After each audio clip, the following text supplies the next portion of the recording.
Well, this year's theme is Women and Diabetes. There are currently more than 199 million women living with the disease, and this total is projected to increase to 330 million by 2040. Consultant endocrinologist Dr. Afoke Isiawe is in the studio with me to talk more on this. Thank you for joining us at this time. We understand that women in reproductive age are more at risk of contracting diabetes. Why is that?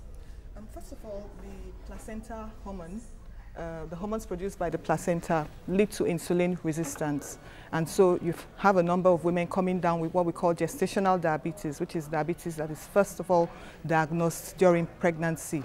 And as you can see, the theme for this year's World Diabetes activity is Women and Diabetes, Our Right to a Healthy Future. Statistics show that majority of the women with diabetes in pregnancy are under 30 years old. And we are advocating screening, having access to screening for gestational diabetes, having access to screening for women who are at risk, and then preventing the complications from coming in. And you know, when you target the women, once they are empowered and educated, you are protecting the future generation. They take care of the children. You have a healthy pregnancy outcome, and then they're able to take care of the family better. They teach the children, and things are improving. Then how easy is it for women to have easy access to healthcare, especially those battling diabetes? That's the problem. It's not so easy. Like Afoke said during her documentary, the cost of the medications are expensive. And even before we get to medication, how many women who are pregnant and who have diabetes are being detected? Many hospitals are still not screening pregnant women for diabetes. This shouldn't be the case. Screening should be affordable and accessible to every pregnant woman living with diabetes. And even for the women who already have diabetes and are planning to get pregnant, there should be some form of preconception counseling and planning so that the pregnancy outcome is better. So what should be the focus now, from which institution? From the government, an action plan from the government, or from medical practitioners to spread the awareness, and then like you said, ensure that those pregnant women are screened during their gestation period? It's teamwork, which starts from the primary care level. It's not only the government, but the government and the public sector, private-public partnership. So advocating screening from the primary care level to pick up women with diabetes early. And not just screening, putting enabling environments to make sure the risks are reduced and fewer women come down with diabetes. But is it even preventable? Oh yes, up to 70% of the cases of type 2 diabetes are preventable with lifestyle, healthy lifestyle, weight control, exercise, preventable. But is it curable? For now, diabetes is not curable for now. So that brings me to the question of patients having to live by using insulin, which of course I understand, according to the report of our correspondent there, that is quite expensive and even scarce in the first place in the country. Yeah, you know, we don't produce a lot of things in here. So one of the problems is we don't produce insulin in Nigeria. We import everything that comes in. So by the time you factor in import duties, storage, insulin has to be stored in a cold environment, the cost of insulin goes up.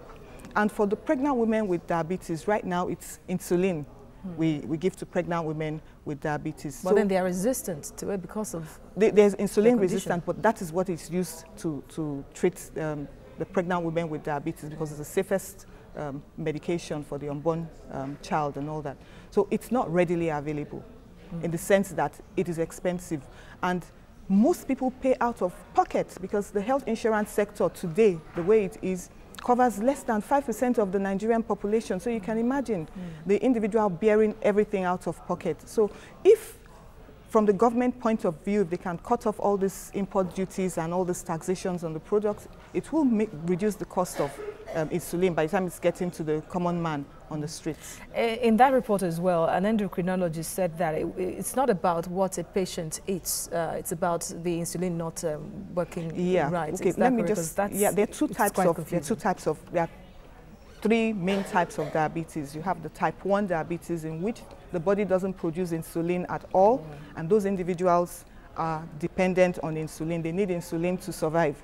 And then you have type 2 diabetes, in which the body does produce insulin, but there's some form of resistance to the body's working of insulin. And then you have gestational diabetes, which is diabetes that is first diagnosed during pregnancy. So in all, you need insulin at various stages of care for the 3 groups of persons living with diabetes. And as the world is commemorating the day, what should be the focus generally? The focus should be preventing diabetes, especially type 2 diabetes. Most of the people with diabetes in Nigeria and worldwide have type 2 diabetes. The key is prevention. It's alarming that we're having children coming down with type 2 diabetes today, and it's all because of our lifestyle. People don't exercise, people are gaining weight, and people have a family history of diabetes, and people are coming down. And you see people getting blind and having amputations and all that. So prevention is the key. Exercise regularly, eat healthy, and keep a healthy weight. And the symptoms again, could you tell us? The main symptoms: frequent urination, weight loss, excessive thirst. But having said that, over half of the people with diabetes do not have symptoms. Yeah, they're picked up when they go for cataract surgery, or they have a sore that doesn't heal. And that's why during this period we advocate screening, especially if you're at risk for type 2 diabetes. If you have a family history, your father, your mother, your brother, your sister, a grandparent, or if you're over 40 years old, or if you're overweight, you should be screening for diabetes regularly. All right, thank you very much for the analysis, and of course the need for people to take their health seriously. Dr. Afoke Isiawe, you're an endocrinologist. Thank you for coming to the studio. Thank you for having me.